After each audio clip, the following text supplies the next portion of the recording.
Stock మార్కెట్లో invest చేసి మీ డబ్బులు డబుల్ చేసుకోవాలనుకుంటున్నారా? విజయవాడలో జరిగే సుందరరామిరెడ్డి గారి లైవ్ సెమినార్ కి అటెండ్ అవ్వండి. ప్రతి జీవితం మనం అనుకున్నట్టు జరగదు. అలా జరగకపోవటమే జీవితం అంటే. దాన్ని అందంగా మలుచుకుంటామా మరల్చుకోలేకపోతామా అనేది మన చేతుల్లో ఉంటుంది. ఏమంటారు డాక్టర్ గారు? కరెక్ట్ అమ్మా. ఓకే. బిందు అని ఒక అమ్మాయి మనకి మెయిల్ చేసిందండి. భీమవరం దగ్గర ఒక చిన్న పల్లెటూరు నుంచి. తనకి పెళ్ళయింది, ఒక బాబు కూడా ఉన్నాడు. తను చాలా అందంగా ఉంటుందట. అయితే తన అందమే తనకు శాపంగా మారింది. అయ్యో. ఇప్పుడు నా అందం వలన నా జీవితమే నాశనం అయిపోయే పరిస్థితికి వచ్చాను అనేది ఆ మెయిల్ యొక్క సారాంశం. అయితే డీటెయిల్గా ఒకసారి మాట్లాడదాం. నాకు అంటే కొంచెం క్లారిటీస్ మిస్ అవుతా ఉన్నాయి. మెయిల్ చదివాను కానీ నాకైతే అంతగా అర్థం కాలేదు. ఒకసారి తనతోనే మనం మాట్లాడి డీటెయిల్స్ తీసుకుందాం. హలో, బిందు అండి. నేను సుమన్ టీవీ అందమైన జీవితం నుంచి కాల్ చేస్తున్నానండి. నాతో పాటు డాక్టర్ గారు కూడా ఉన్నారు. డాక్టర్ కళ్యాణ్ చక్రవర్తి గారు కూడా ఉన్నారు నాతో పాటు. మీరు కంఫర్ట్గా ఉన్నారా? ఇప్పుడు మాట్లాడొచ్చా? రైట్ రైట్, చెప్పండి బిందు. బిందు నమస్తే అమ్మా, నేను డాక్టర్ కళ్యాణ్ చక్రవర్తి. మొత్తం అంతా వివరంగా చెప్పమ్మా. ఏమైనా డౌట్స్ వస్తే మధ్యలో నేను ఇంటరప్ట్ చేసి క్వశ్చన్స్ అడుగుతాం. ఏమ్మా? ఓకేనమ్మా, చెప్పమ్మా. ఓకేనా. మా అమ్మ వాళ్ళు బాగా లేని ఫ్యామిలీ సార్. అమ్మా. అయితే నేను పెద్దగా చదువుకోలేదు, ఇంటర్మీడియట్ వరకు చదువుకున్నాను. మా చుట్టాల్లో అందరూ మంచి సంబంధం అన్నారని మా హస్బెండ్ తీసుకొచ్చి పెళ్లి చూపులకి పెట్టారు సార్. అయితే మా హస్బెండ్ కొంచెం అందం తక్కువగా ఉంటారు, ఆయనకన్నా కొంచెం అందంగా ఉంటాను నేను. అందువల్ల ఆయనకి నేను బాగా నచ్చేసాను. అయితే ఈ అమ్మాయినే చేసుకుంటానని చెప్పారు సార్. చెప్తే ఇంకా మా అమ్మ వాళ్ళు కూడా మనకన్నా చాలా ఉన్నతమైన ఫ్యామిలీ, బాగా ఉన్న ఫ్యామిలీ కదా, మనలాగా కాదు, కొంచెం మా అమ్మాయిని ఆ ఫ్యామిలీలో ఇస్తే మంచిగా లైఫ్ హ్యాపీగా ఉంటుంది ఆమెకి అన్నట్టు వాళ్ళు నన్ను ఒప్పించి పెళ్లి చేశారు సార్. చదువులో కూడా డిఫరెన్స్ ఉందమ్మా బిందు? ఉంది సార్. వాళ్ళు ఏం చదువుకున్నారు? అతను ఆయన డిగ్రీ చేశారు సార్. డిగ్రీ చేశారు. జాబ్ హోల్డర్ అమ్మా? జాబ్ ఏం చేయట్లేదు సార్, వాళ్ళకి బాగా ఆస్తులు ఉన్నాయి, వ్యవసాయం వచ్చి చూసుకుంటారు. ఓకే. అయితే మాది బాగా విలేజ్ సార్, మా అత్తగారు వాళ్ళది. అమ్మా, ఇది మొదటి సంబంధం అమ్మా నీకు వచ్చిన సంబంధాల్లో, లేదంటే ఇది మొదటి సంబంధం సార్? మొదటి సంబంధమే. తను అందంగా ఉండేసరికి ఇచ్చి చేసేసి ఆ అబ్బాయి ఒప్పుకున్నాడు, అంతేనండి బిందు? అవును మేడం. అంటే అతనికి నచ్చిందా లేదా అనేది మాట్లాడుకుంటున్నాం, కానీ మీకు నచ్చాడమ్మా అతను పెళ్లి చూపులప్పుడు? అంటే మా అమ్మ వాళ్ళు నాకు ఏం చేసినా మంచి చేస్తారు, మనకన్నా మన అమ్మ నాన్న మన గురించి వాళ్ళే ఎక్కువ ఆలోచిస్తారు, మనకి మంచి చేసేది వాళ్ళే కదా అని అనుకుని నేను ఓకే అని చెప్పాను సార్. ఎందుకంటే వాళ్ళకన్నా మన గురించి ఆలోచించేది ఇంకెవరు ఉంటారు సార్. ఇప్పుడు సమస్య ఏంటి బిందు? చేసుకున్నాను సార్. ఇప్పుడు సమస్య గురించి చెప్పండి. నేను నాలో ఏం చూసి ఆయన పెళ్లి చేసుకున్నాడో అదే నాకు ఇప్పుడు నరకం చూపిస్తుంది సార్. నేను అందంగా ఉన్నానని, అందువల్ల ఆయనకి నచ్చానని చేసుకున్నారు సార్. కానీ పెళ్ళైన మరణాల నుంచి నన్ను చాలా ఇబ్బంది పెడుతున్నారు సార్. హస్బెండ్ తో బయటకు వెళ్తే ఎవరన్నా చాలా హ్యాపీగా ఫీల్ అవుతారు మేడం, కానీ నేను చాలా బాధపడ్డాను మేడం. ఎందుకంటే బయటకు వెళ్ళిన ప్రతిసారి ఆయన బయట ఎవరైనా నన్ను చూస్తున్నారా లేదా నేను వాళ్ళని చూస్తున్నానా అన్న అనుమానం చూపులు నన్ను చాలా ఇబ్బంది పెట్టారు మేడం. అంటే డిస్కంఫర్ట్ అంటే ఏంటమ్మా? అంటే మాటలతోనా, చేతలతోనా, లేదంటే ఏ విధంగా? అంటే ఆయన నేను బయటకు వెళ్ళగానే ఈమె అందంగా ఉంది, నాకన్నా అందంగా ఉంది, వీళ్ళు రోడ్డు పైన ఎవరైనా ఈమె చూస్తున్నారా లేదా వాళ్ళు చూస్తున్నప్పుడు ఈమె కూడా చూస్తుందా, ఈమె కూడా ఏమైనా సైకిల్ చేస్తుందా అన్నట్టు అనుమానంగా చూసేవాడు సార్. ఎన్ని ఇయర్స్ అవుతుంది బిందు మీకు మ్యారేజ్? 6 years అవుతుంది మేడం. పిల్లలు ఉన్నారండి?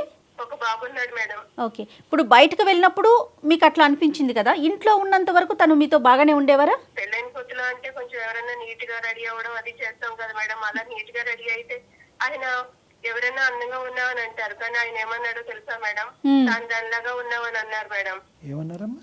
కొంచెం నీట్ గా రెడీ అయితే సందాన్ని అయిపోతున్నా మేడం. ఆయన అన్న ఒక్క మాట నన్ను చాలా బాధ పెట్టింది మేడం. మళ్ళీ అడగకూడదు మాకు, అంటే సారీ మేము మళ్ళీ అడుగుతున్నాం. ఏమనేవారమ్మా నిన్ను? అమ్మా బిందు బిందు మేడం. సారీ అండి, లైన్ లో ఉన్నారా? వద్దా మరి, వద్దులే తల్లి, రిపీట్ చేయొద్దమ్మా, నువ్వు బాధపడుతున్నావు. ఓకే చెప్పమ్మా, మాకు అర్థమైంది, చెప్పమ్మా. అంత మాట అనేసరికి నాకు ఇంకా ఏంటి, నేను నీట్ గా రెడీ అవడం కూడా తప్ప, కొంచెం అందంగా తయారవడం కూడా తప్పనా ఏంటి? పెళ్ళైన కొత్తలో ఎవరైనా హస్బెండ్ ఇంప్రెస్ చేయాలని కొంచెం నీట్ గా రెడీ అవుతారు, అది కూడా తప్ప అని చాలా బాధ కలిగింది మేడం నాకు. బయట ప్రపంచానికి ఎటువంటి వ్యక్తి అమ్మా నీ భర్త? బయట ప్రపంచానికి చాలా మంచి మనిషి సార్. ఎందుకంటే బయట ఎవరికి తెలియదు ఆయన నాతో ఎలా ఉంటున్నాడని. అలా అని మా అమ్మ వాళ్ళకి కూడా నా బాధను చెప్పుకోలేను. ఎందుకంటే వాళ్ళు ఎంతో ఇష్టపడి ఏరి కోరి తీసుకొచ్చి చేశారు. వాళ్ళకి చెప్పి వాళ్ళని బాధ పెట్టడం నాకు ఇష్టం లేదు సార్. యూజువల్గా పెళ్ళైనటువంటి కొత్తలో సహజంగా భార్యాభర్తల మధ్యన ఇటువంటి ఓవర్ పొసెసివ్నెస్ అనేటటువంటి అంశాలు ఉంటాయి. కాబట్టి భార్య కొద్దిగా అందంగా ఉంటే కనుక గర్వపడేటటువంటి భర్తల కంటే ఈర్ష్యపడేటటువంటి భర్తలు ఎక్కువ ఉంటారు. కాబట్టి రకరకాల ప్రశ్నలు అడుగుతూ ఉంటారు. ఇంత మేకప్ ఎందుకు, ఇంత డ్రెస్ ఎందుకు అనేటటువంటి వాళ్ళు ఉంటారు. కానీ అది పెళ్ళి అయ్యి పిల్లలు పుట్టిన తర్వాత సహజ సిద్ధంగా అది తగ్గుముఖం పడుతుంది. అంటే ఒకరినొకరు అర్థం చేసుకుంటారు కదా డాక్టర్. అండర్స్టాండింగ్ పెరిగే కొద్దీ అది తగ్గుముఖం పడుతుంది. కొన్ని సిచ్యువేషన్స్ లో అది ఎక్కువ అవుతుంది. మీది తగ్గుముఖం పడుతుందమ్మా ఈ 6 సంవత్సరాల్లో పెరుగుతుందా? లేదు సార్, ఇంకా పెరుగుతుంది తప్ప తగ్గే పరిస్థితి ఏమి లేదు సార్. ఆయన చాలా ఆస్తి పడడానికి చేశారు. ఏం చూసి చేశారో ఆ ఆస్తి కూడా అంతా పోయింది సార్. మా అత్తగారు వాళ్ళు ఏమంటారు, నీ వల్లనే మొత్తం ఆస్తి అంతా పోయినాయి, ఇన్ని చేసుకున్న వాళ్ళంటే వాడికి దరిద్రం పట్టుకుందని మా అత్తగారు వాళ్ళు నన్ను బ్లేమ్ చేస్తున్నారు సార్. సో బయటికి వెళ్తే కనుక నీకు ఒక ఫ్రీడమ్ లేదు అని చెప్పి ఇంట్లో ఉంటే కనుక ఒక స్వేచ్ఛ లేదు, ఉక్కిరి బిక్కిరి అయ్యేటటువంటి పరిస్థితి, ఒక ఆడదానిగా ఒక డ్రెస్ వేసుకోవటం, ఒక చీర కట్టుకోవటం, నీట్గా తేరగలిగేటటువంటి హక్కు కూడా నీకు లేదు. ఇవన్నీ అర్థమవుతున్నాయమ్మా. కానీ ఏమన్నా మంచి గుణాలు ఉన్నాయా అతనిలో? అంటే నువ్వు అప్రిషియేట్ చేసి బాధ్యతాయుతంగా ఉండటం కానీ, ఇంటి అవసరాలు చక్కగా చూసుకోవటం కానీ, అంటే ఇవేమన్నా ఉన్నాయమ్మా? ఇప్పుడు అన్ని నెగిటివ్ పాయింట్స్ చెప్పారు, ఒక్కటన్నా పాజిటివ్ పాయింట్ చెప్పండి ఆయన గురించి. పాజిటివ్ పాయింట్స్ అంటే ఏమీ లేవు మేడం. ఎందుకంటే పెళ్ళైన మరుసటి రోజు నుంచి నాకు ఈ నరకం చూపిస్తున్నాడు మేడం అతను. నోటి ద్వారానేనండి, చేతల ద్వారా అంటే కొట్టడం అట్లా కూడా ఏమైనా చేస్తారా? ఎప్పుడన్నా రోడ్డు మీదకి ఏ సినిమాకు ఎక్కడికైనా బయటికి షికారికి ఎక్కడికైనా వెళ్ళినప్పుడు ఎవరైనా తెలిసిన వాళ్ళు కనిపించారు అనుకోండి, వాళ్ళతో ఏమైనా మాట్లాడితే ఇంకా అదిగో వాళ్ళతో ఎందుకు మాట్లాడావు, వాళ్ళతో ఎవడు మాట్లాడమన్నాడు నిన్ను, నేను నీకు పర్మిషన్ ఇచ్చానా మాట్లాడమని, అలా అని చెప్పి ఇంటికి వచ్చి కొట్టేవాడు మేడం. ఆ రోజంతా ఇంకా నరకమే మేడం నాకు. ఇంకా అమ్మా ఎప్పుడైనా బంగారం కొట్టానని తీసుకెళ్తే ఫోన్లే బంగారం కొంటున్నాడు కదా మా హస్బెండ్, నేనంటే ప్రేమ కదా అని బంగారం షాప్ కి వెళ్తే బంగారం అమ్మే అతను నా చేతికి గాజులు వేస్తే కూడా నువ్వు చెయ్యందుకు ఇచ్చావు, గాజులు వేయమని, నిన్ను ఎవడిమ్మన్నాడు, నేను చెప్పాను నీకు అని చెప్పి దానికోసం పెద్ద గొడవ చేశాడు సార్. అయిపోయింది. దీని ఈ షేప్ మారిపోతుంది, అంటే ఆలోచన అనేది మారిపోతా ఉంది. ప్లస్ వాళ్ళ పేరెంట్స్ కూడా అలానే అంటోంది తను. వాళ్ళు ఎవరు కూడా ఇప్పుడు సరి చేసేటటువంటి ప్రయత్నం ఏంట్రా ఒక ఆడపిల్లతో అలా మాట్లాడుతున్నాం అనే ప్రయత్నం ఎవరు చేయలేదమ్మా. ఇప్పటికొచ్చి మీరు ఖండించడం తప్ప వాళ్ళ తరపున వాళ్ళు ఎవరు ఖండించలేదా? ఇది వాళ్ళు ఖండించకపోగా ఇంకా రెచ్చగొడుతున్నారు సార్. ఎందుకంటే నీ వల్లే అగో అలాంటి ఎదురుగొట్టడానికి చేసుకున్నావు, అందుకే నీ జీవితం ఇలా అయిపోయింది, లేని దాన్ని చేసుకున్నావు, అందుకే ఇలాగ అయిపోయావు, నువ్వు మొత్తం ఆస్తులంతా పోగొట్టుకున్నావని ఇంకా నన్ను బ్లేమ్ చేసి నా పైన నింద వేస్తున్నారు మేడం. అతనికి అక్క చెల్లెలు ఎవరైనా ఉన్నారా బిందు? ఉన్నారు మేడం, ఉన్నా కూడా వాళ్ళ ఇంట్లో ఆడపిల్ల అయితే ఒకటి, బయట ఆడపిల్ల అయితే ఒకటి కదా మేడం. బయట నుంచి వచ్చిన దాన్ని ఎప్పటికీ నేను బయట దాన్ని అవుతాను కదా మేడం, అందుకే నన్ను ఇంత హింస పెడుతున్నారు వాళ్ళు. మాకు చెప్పడానికి ఇంకా చెప్పుకోలేనటువంటివి ఏమన్నా ఉన్నాయమ్మా? అంటే నేనేమంటున్నాను నీకు అర్థమయ్యే ఉంటుంది. రీసెంట్ గా మా అబ్బాయి గురించి టాపిక్ వస్తే మా అబ్బాయిని కూడా ఆయన ఒక మాట అన్నాడు మేడం, వీడు నాకే పుట్టాడా అన్నాడు మేడం. ఆ మాట వినగానే నాకు చాలా బాధ కలిగింది మేడం. నేను ఏం తప్పు చేశానని ఇతను ఇలా అంటున్నాడు, నేను ఏదన్నా తప్పు చేస్తే నన్ను అన్నా పడొచ్చు మేడం, కానీ నేను ఏ తప్పు చేయకుండా నేను ఎందుకు పడాలి మేడం? అంటే రోజు ప్రేమగా చూసుకునే బాబుని కూడా ఇంత అనుమానంతో చూస్తున్నాడు, మనుషులు ఎంత కుళ్ళి కుషుద్ధం పెట్టుకొని చూస్తున్నాడు అంటే నేను ఎలా తట్టుకోవాలి మేడం? మీ పేరెంట్స్ ఏమంటున్నారు? ఇంత కుంగి కృషించిపోతున్నావు కదా, ఇంకా అలాగే ఉండాలి అని అంటున్నారా, లేదంటే అతనికి ఎవరి ద్వారా చెప్పేటటువంటి ప్రయత్నం చేస్తున్నారా, ఉండమంటున్నారా, బయటపడమంటున్నారా? కంగారు పడకూడదమ్మా, అబ్బాయి ఓర్చుకోవాలి, అబ్బాయే మారుతాడు, ఎప్పటికైనా అబ్బాయే మారుతాడు, నువ్వు అలా వీధి పాలు అవ్వకూడదు, భర్తలు కాదని కొని వస్తే అందరి జీవితాలు నాశనం అయిపోతాయమ్మా, వద్దు అలా ఉండొద్దు, నువ్వు అక్కడే ఉండు, నీ సంసారం నువ్వే నిలబెట్టుకోవాలి అని చెప్తున్నారు సార్. అతనికి నయానో భయానో చెప్పించే ప్రయత్నం అయితే మీ వైపు నుంచి ఏం జరగట్లేదు, అంతేనా బిందు? నేను చేశాను మేడం, కానీ మా అమ్మ వాళ్ళు చెప్పినా కూడా వాళ్ళేంటి నాకు చెప్పేది, వాళ్ళకి నాకు చెప్పే అంత రేంజే వాళ్ళది అని అంటున్నాడు సార్. కాదు బిందు, ఇప్పుడు నువ్వును మీ హస్బెండ్ పెళ్ళైన కొత్తల్లో బయటకు వెళ్ళినప్పుడు ఆయన ఏమన్నా నెగిటివ్ కామెంట్ ఫేస్ చేశారా? అలాంటి కామెంట్స్ ఏమన్నా బయట వ్యక్తుల నుంచి? ఏమో బయట కామెంట్స్ అయితే నాకు తెలియదు మేడం, కానీ ఇంట్లో మా మరిది వాళ్ళు కూడా నన్ను అదోలా చూస్తుంటే వాళ్ళకి నాకు కూడా కొంచెం నువ్వు వేరేలా చూస్తున్నారు మేడం. వాళ్ళు కూడా మా మరిది వాళ్ళు స్వయాన మా మరిది వాళ్ళు అలా చూస్తున్నారా, లేదంటే నీ భర్త అలా ఫీల్ అవుతున్నాడా? అంటే ఇక్కడ దగ్గర బంధువులు కూడా అలాగే చూస్తున్నారు నీ వైపు అనే ఫీలింగ్ మీ భర్త అతనికి వచ్చిందా? మీ ఆలోచన మేడం మా మరిది వాళ్ళు కూడా నన్ను అదో రకంగా చూస్తున్నారు. వాళ్ళు ఎందుకు చూస్తున్నారు నన్ను ఇలాగా? నేను చూస్తే అదిగో నువ్వు వాళ్ళు కాస్త చూస్తున్నావు, వాళ్ళు నీ కాస్త చూస్తున్నారు అంటే నీకు వాళ్ళ పైన మోజుందా అని అడుగుతున్నాడు సార్. మొత్తం అట్మాస్ఫియర్ అంతా చాలా నెగిటివ్ గా మారింది కదా బిందు. అంటే ఆ ఇంట్లోకి అడుగు పెట్టాలంటేనే ఊపిరి సలపన పరిస్థితి ఏర్పడుతుందిగా మీకు. అవును సార్, ఏం చేయాలో తెలియక నేను మా ఫ్రెండ్ చెప్పుకున్నాను సార్ ఇదంతా. మా అమ్మ వాళ్ళకు కూడా కంప్లీట్ గా చెప్పుకోలేకపోతున్నాను, ఎందుకంటే నా తల్లిదండ్రులను బాధ పెట్టడం నాకు ఇష్టం లేదు సార్. కానీ సహజంగా తల్లిదండ్రులు ఎలా ఆలోచిస్తారు కళ్యాణ్ గారు, వారికన్నా కొంచెం ఉన్నత స్థానంలో ఉన్న చోటికి తమ బిడ్డను పంపించాలని కోరుకుంటారు అనుకుంటారు. తర్వాత కాంప్రమైజ్ అనే పదం మీదే మొత్తం అంతా నడుస్తుంది. కానీ చూడండి, అది కూడా ఒక కొంచెం అందంగా ఉండడం నేను చేసిన తప్ప సార్. No. అంటే ఆడపిల్లలు అందంగా అదేంటమ్మా, అది తప్పే. అది సహజ లక్షణం అది కదా. చూసే మనిషి బట్టి అనిపించేప్పుడు నేను పాపం ఏంటి సార్, నేను ఎందుకు నా లైఫ్ ఎందుకు ఇలా అయిపోయింది నాకు అర్థం కావట్లేదు. ఇది సార్. పాపం. అలాంటి నేను ఎవరి దగ్గర తప్పు చేయాలని నేను ఎప్పుడు అనుకోలేదు సార్. నా పెంపకం అలా లేదు సార్. ఇది పాపం పుణ్యం తప్పు ఒప్పు కాదమ్మా. నువ్వు ఎవరితో అయితే కనుక నీ జీవిత ప్రయాణం మొదలైందో అక్కడ బ్యాడ్ లక్ అంతే. కోరి వచ్చినటువంటి మగాడు అందాన్ని చూసి అప్రిషియేట్ చేసి నువ్వే కావాలి అని అనుకునే మగాడు ఈ విధంగా వెనుదిరుగుతాడు, ఈ విధంగా మాట్లాడతాడని చెప్పి నువ్వు కల్లో కూడా అనుకుని ఉండాను కదమ్మా. కానీ నా జీవితం అంటే ఎలాగో అయిపోయింది. కానీ నా బాబు విషయంలో కూడా అలా మాట్లాడేసరికి నాకు ఏం చేయాలో తెలియట్లేదు సార్. ఏం చేయాలో తోచట్లేదు అసలు. కానీ అంటే పెద్ద కూడా అదే మాటలు మాట్లాడితే నా కొడుకు దగ్గర నా పరిస్థితి ఏంటి సార్? వాడి దగ్గర తలదించుకోవాలా? అంటే నేను తప్పు చేశానని ఒప్పుకోవాలా? సహజంగా ఎన్ని మాటలు చెప్తామండి. సంసారానికి 2 చక్రాల వాళ్ళని, 2 కళ్ళని ఎందుకు సమానంగా చూసే ప్రయత్నం జరగదండి. ఏదో అంటే లేనిపోయింది క్రియేట్ చేసుకొని, ఉన్న సమస్యలకి తోడు లేని దాన్ని ఒకదాన్ని క్రియేట్ చేసుకొని మనతో పాటు ఒక జీవితాన్ని కొనసాగిస్తున్న ఒక మనిషి ఏడుస్తుంది అంటే మన వల్ల, దానికన్నా సిగ్గుచేటు ఇంకోటి ఉంటుందా కళ్యాణ్ గారు? బిందు గారి భర్త విషయానికి వస్తే కరెక్టే మీరు అన్నట్టుగా. ఏంటంటే సరిజోడు ఈడు జోడుగా ముందుకు ప్రయాణం చేయాలి అనేటటువంటిది ఉన్నా కూడా బహుశా బిందు గారి భర్త గారు అతను ప్రయాణం మొదలైనప్పుడు బహుశా అలాగే అనుకుని ఉంటాడు. అతను కొద్దిగా అందవికారంగా ఉంటాడు అని బిందు గారు అన్నారు కదా. బహుశా ఏంటంటే అతనికి చిన్నప్పటి నుంచి చాలా స్టాంపులు, లేబుల్స్ ఇలాంటివి చాలా పడి ఉంటాయి. నిక్ నేమ్స్, ఇలా ఉంటాడురా అలా ఉంటాడురా అని రకరకాలు పడి ఉంటాయి.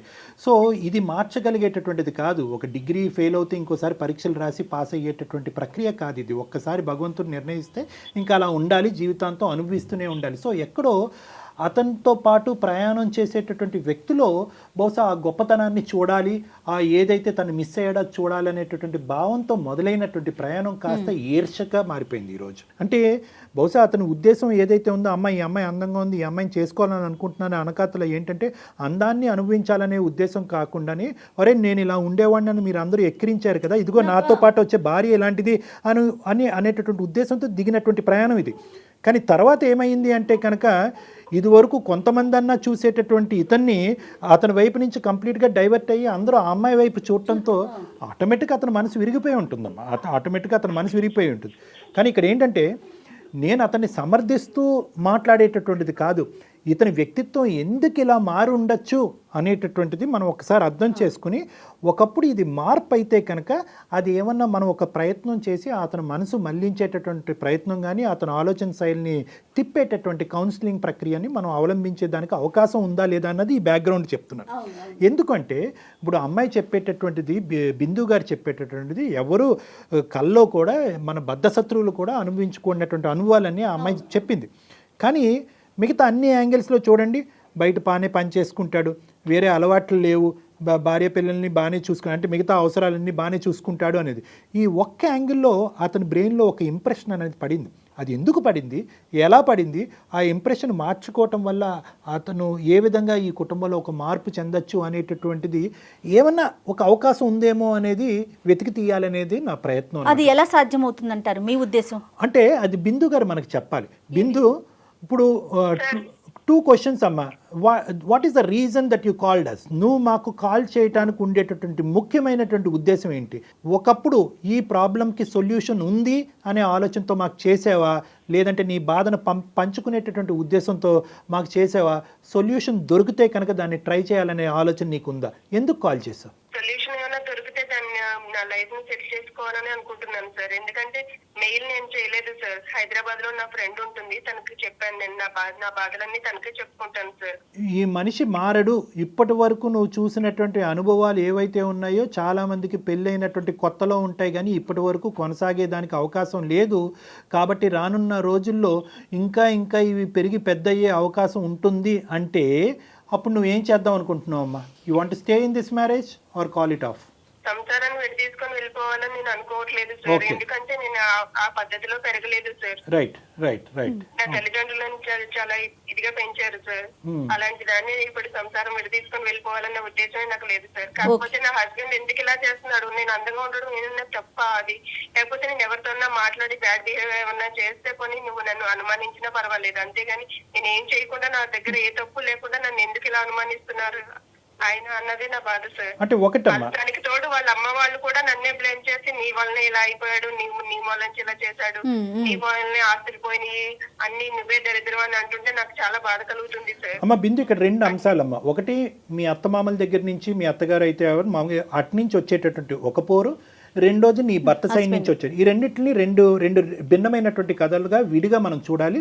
Let us not mix one into another. రెండు కష్టాలే కాదనట్లే. ఫస్ట్ మోస్ట్ బిగ్గెస్ట్ ఛాలెంజ్ మీకు ఏంటంటే మీ భర్త గారి దగ్గర నుంచి వచ్చేటటువంటి అనుభవం. ఇప్పుడు ఎప్పుడైనా కూడా అతని మనసులో ఉండేటటువంటి ఉద్దేశం అంటే అనుమానం అని ముద్రించేద్దామా. అనుమానం అని ముద్రించగానే ఆటోమేటిక్గా ఏంటంటే డిఫరెన్సెస్ అనేటటువంటిది పెరిగిపోతూ ఉంటాయి. ఏంటండి నేను చేసినటువంటి తప్పేంటి, నేను ఎలా ఉండాలి అని అనుకుంటున్నాను, నేను అందంగా పుట్టడం అనేది తప్ప, నా అందాన్ని నేను మార్చుకోగలనా, నేను ఎలా ఉంటే మీకు నచ్చుతుంది, నేను అందంగా ఉండటం అనేది మీకు గర్వం కాదా, గౌరవంగా అనిపించట్లేదా, గౌరవంగా అనిపించట్లేదా అనే విధంగా ఎప్పుడైనా ఒక మాట్లాడేటటువంటి మనసు విప్పి మాట్లాడేటటువంటి ఒక ప్రయత్నం చేశారమ్మా? చేశాను సార్. అలా చేయడం వల్లనే ఇప్పుడు మా బాబు పైన బ్లేమ్ చేస్తున్నారు సార్. ఆయన వీడు నాకే పుట్టాడా అన్నట్టు మాట్లాడుతున్నాడు సార్ అతను. సో ఇంకా పెరిగిందంట ఆ మాట అనేసరికి నాకు చాలా బాధ కలిగింది సార్. సో ఇక్కడ ఏంటంటేనమ్మా, ఇలాంటి పరిస్థితుల్లో నాకు ఏం చేయాలో కూడా తెలియట్లేదు సార్. ఇప్పుడు ఏంటంటేనమ్మా, ఇక్కడ కొద్దిగా నీ సైడ్ నుంచి కానీ, వీలవుతే మీ తల్లిదండ్రుల సైడ్ నుంచి కానీ, వెనకాతలు ఒక చెల్లుంది అనేటటువంటి భయంతో మీరు ఇలా ఉండటం అయితే కనుక ఈ పద్ధతి అనేటటువంటిది ఇంకా ఇలాగే కొనసాగేదానికి అవకాశం ఉంటుందమ్మా. సో ఇక్కడ మీరు జాగ్రత్తగా గుర్తుపెట్టుకోవాల్సింది ఏంటంటే, ఏంటో డిస్టర్బెన్స్. బిందు, మీ దగ్గర ఏదో డిస్టర్బెన్స్ వస్తుందండి కాల్లో.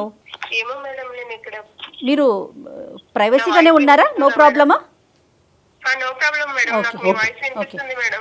రైట్. ఇప్పుడు అమ్మ నేను I continue from where I stopped అమ్మ. నేను ఎక్కడైతే ఆపాను అక్కడి నుంచి కంటిన్యూ చేస్తున్నాను. ఒక్క మాట అమ్మ, నేను ఏమంటున్నానంటే ఇక్కడ ఈ సమస్యకు ఒక పరిష్కారం కావాలి అంటే కనుక సర్దుకుని దిద్దుకుని ముందుకు వెళ్ళిపో అనేటటువంటి మీ తల్లిదండ్రులు ఆలోచించేటటువంటి ఆలోచన శైలి కరెక్ట్ కాదు. నెంబర్ 1. నెంబర్ 2, మీరు ఏదైతే కనుక నా భర్తతో పాటు నేను ఇలాగే కొనసాగాలి అని అనుకుంటున్నానో ఖచ్చితంగా అదే మాట మీద ఉండండి, అదే జరగబోతుంది, అదే అవ్వాలని మేము కూడా కోరుకుంటున్నాం. కానీ ఎక్కడి వరకు దీని థ్రెషోల్డ్, ఎక్కడి వరకు దీని లిమిట్ అనేది మీ భర్త గారికి వివరించి చెప్పగలగాలి. మీరు ధైర్యాన్ని తెచ్చుకుని గుండె నిబ్బరం చేసుకుని మీ భర్త గారికి చెప్పాలి, చూడండి నేను ఒక మనిషినే, నాకు ఒక వ్యక్తిత్వం ఉంది, నాకు ఒక మనసు ఉంది, ఈరోజు నేను మానసికంగా చితుకుపోవటం వల్ల నీకు భారీగా కాకుండా పోతానేమో అనేది వేరే విషయం, కానీ ఆ పిల్లవాడికి తల్లిగా కాకుండా కూడా పోయేదానికి అవకాశం ఉంది. కాబట్టి నా మానసిక శారీరక పరిస్థితిని నేను కాపాడుకోవాల్సినటువంటి అవసరం ఉంది. కాబట్టి మీరు మారుతారా, లేదంటే నేను ఈ పరిస్థితుల్లో నేను ఉండగలిగేటటువంటి దానికి అవకాశం లేదు అని ఒక గీత గీయటం అనేది చాలా ఇంపార్టెంట్. మీరు అనుకోవచ్చు ఒకప్పుడు నేను ఆ మాట అంటే కనుక ఇంకా హింసిస్తాడు, ఇంకా హింస పెడతాడనేది. మీరు ఈ మాట అన్నా అనకపోయినా కూడా మీరు చెప్పేటటువంటి దాన్ని బట్టి ప్రతిరోజు ఆ హింస పెరుగుతూనే ఉంది ఇప్పటి వరకు. సో కాబట్టి ఏంటంటే ఫస్ట్ మీరు ఇందాక అన్నట్టుగా ఏం కావాలని కోరుకున్నారు, ఏం కావాలని కోరుకుంటే అతని హింస ఆగక ఇంకా నీ కొడుకు వరకు వెళ్ళి మీ అమ్మ సోరా అనేటటువంటి విధంగా కూడా మాట్లాడేటటువంటి పరిస్థితి వచ్చింది. రానున్న రోజుల్లో ఇంకా ఎటువంటి భయంకరమైన పరిస్థితులు చూడవలసి వస్తుంది. సమాజంలో నలుగురికి కూడా ఇలా చెప్పి ప్రచారం చేసేటటువంటి పరిస్థితి కూడా ఉంటుందా, అప్పుడు మీరు ఏదో స్టెప్ తీసుకోవడానికి కూడా అవకాశం ఉండదు. కాబట్టి మీరు చేయవలసింది ఏంటంటే మోస్ట్ ఇంపార్టెంట్, డ్రా ఏ లైన్ అంటారు దీన్ని సైకాలజీలో. కాదు డాక్టర్ గారు, ఒకవేళ ఈ అమ్మాయి గీత గీసింది అనుకోండి, నువ్వు వద్దు, నీ గీత వద్దు, నువ్వు వెళ్ళిపో అని చెప్తే, మీరు ఎప్పుడైతే కనుక మానసికంగా దానికి రెడీగా ఉంటారో అప్పుడే ఈ పోరాటం మీరు చేయగలరమ్మా. నాకు నా భర్త కావాలి, ఈ కుటుంబం కావాలి, కాబట్టి నేను దేనికైనా నేను కాంప్రమైజ్ అయ్యి తొక్కబడతాను అని అనుకుంటే కనుక ఈ ప్రాబ్లంకి సొల్యూషన్ ఉండదు. ఒకప్పుడు అతను గెట్అవుట్ అన్నా కూడా నేను వెళ్ళి నా కొడుకుతో పాటు దూరంగా ఉంటాను. సమాజంలో, కుటుంబంలో అన్ని చోట్ల ఏ తప్పు ఒక 100 సార్లు అన్నారు, ఏ తప్పు చేయనటువంటి నన్ను ఎందుకు బాధ పెడుతున్నారు, అందమే నేను చేసినటువంటి పాపమా అని మీరు అంటున్నారు. మీరు 0.5% కూడా ఏ తప్పు చేయలేదు. కానీ రానున్న రోజుల్లో ఏంటంటే మొత్తం అన్ని తప్పులు మీరే చేయటం వల్ల ఆ అబ్బాయి ఇలా అయిపోయాడు అనేటటువంటి పరిస్థితి, అటువంటి మాట మీరు వినవలసేటటువంటి పొజిషన్లోకి మీరు వస్తారు. కాబట్టి మీరు ధైర్యంగా ఈ ప్రశ్న అడగండి, మీలో ఉండేటటువంటి బాధను ఏంటో చెప్పండి. ఈ బాధ ఇది మలుచుకోకపోతే, ఇది మార్చుకోకపోతే you have to take a call on it. మీరు దీని మీద ఒక నిర్ణయం తీసుకుంటారు, అతను కాదు అనే విధంగా మాట్లాడవలసిన చెప్పండి. మీరు ఫస్ట్ అది చెప్పడం అన్నది ఇంపార్టెంట్. గెట్అవుట్ అన్నాడు అనుకోండి అమ్మా, maybe a distance is the rectification. ఇది కూడా మీకు చెప్తున్నాను, జాగ్రత్తగా వినండి. కలిసి ఉండేటటువంటి బంధంలో కొన్ని సందర్భాల్లో ప్రేమ రాదు. ఆఖరికి కోర్టులో కూడా చాలా సందర్భాల్లో డైవర్స్ వద్దు, జ్యుడిషియల్ సపరేషన్ అంటారు. అంటే మీ మనసులు మారి మీరు అర్థం చేసుకునేటటువంటి పొజిషన్ వచ్చేంత వరకు కొంతకాలం భర్త భార్య దగ్గర నుంచి దూరంగా ఉండటం అన్నది మంచిది. అప్పుడు నా భార్య లేనటువంటి లోటు ఏంటి అనేటటువంటిది ఆ మగాడికి అర్థమయ్యేటటువంటి అవకాశం ఉంటుంది. కాబట్టి అది కూడా ఒక సైకాలజీ పరమైనటువంటి ట్రీట్మెంట్గా మీరు గుర్తుపెట్టుకోండి. కాబట్టి ఇక్కడ నేను మీకు ఇచ్చే ఒక సొల్యూషన్ ఏంటంటే, you have to talk to your parents about it. అంటే సర్దుకుని పోండి అంటే 8 సంవత్సరాలు అయిపోయింది, ఇంకేంటి సర్దుకుని పోయేది. సో ఫస్ట్ మీరు చెప్పండి, నేను ఇలా భరించలేకపోతున్నాను, నా కొడుకు ముందు కూడా పరుగు పోతుంది, రేపొద్దున నా కొడుకు పెద్ద అవుతే కనుక నాన్న చెప్పిన మాటే నిజమేమో, నా తల్లి మీద ఒక మచ్చ ఉందేమో అనే భావన కూడా వచ్చేదానికి అవకాశం ఉంది. ఇంత పరువు తక్కువైనటువంటి జీవితం నేను బతకాలని అనుకోవట్లేదు, కాబట్టి నా భర్తతో నేను ఇలా మాట్లాడదాం అనుకుంటున్నానని మీ తల్లిదండ్రులు చెప్పి వాళ్ళ సపోర్ట్ తీసుకుని ఈ గీత గీసేటటువంటి ప్రయత్నం చేయండి. బిందు గారు ఓకే సార్. ధైర్యంగా ఉండండి బిందు. డాక్టర్ గారు చెప్పినట్లుగా పేరెంట్స్తో మాట్లాడండి, అలానే మీ హస్బెండ్తో కూడా ఓపెన్గా మాట్లాడే ప్రయత్నం చేయండి.